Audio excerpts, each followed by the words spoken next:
Today, we are deeply concerned with those in Houston and surrounding areas who are stranded or in need of immediate assistance. People need help, and we are working to provide it. While the hurricane force winds have diminished, I want to stress that we are not out of the woods yet, not by a long shot. That was Elaine Duke, acting Department of Homeland Security Secretary. She and FEMA Director Brock Long just wrapping up an update on Harvey and the response to that storm, this ongoing storm.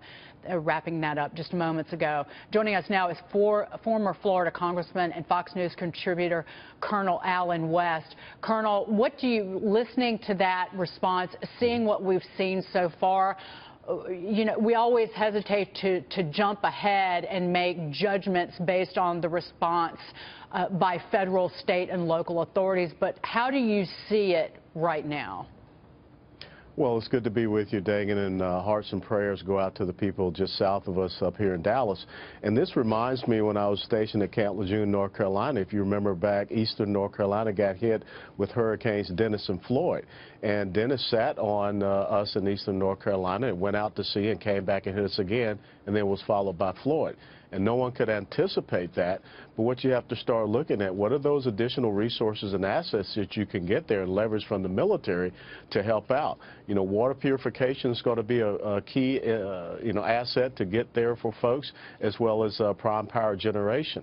And I think you also need to start looking at those engineering assets that you can help to get in position to begin immediately the infrastructure repair, because we've seen a lot of roads that have started to collapse and you have sinkholes being developed. So I don't think now is not the time for finger pointing or anything like that. It's the time for solutions. Right. And Brock Long, Colonel, was talking about that very thing in terms of the list of their action plan right now. It's not recovery yet. It's still about life safety and sustaining life, but also talking about the Army Corps engineers trying to restore power, providing emergency communications to individuals.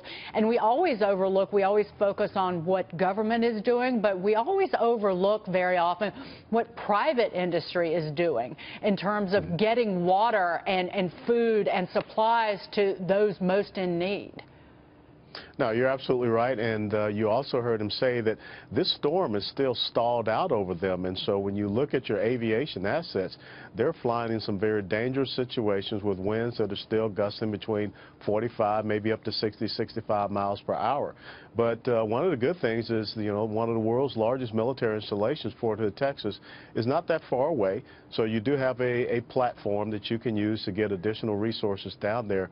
But again, the most important thing is to get people out of harm's danger as the rains continue to come and the flood waters continue to rise. And Congressman, as you pointed out, that is when you have a historic storm that is unprecedented, it's very often, if not impossible, to really truly plan ahead for this kind of weather event.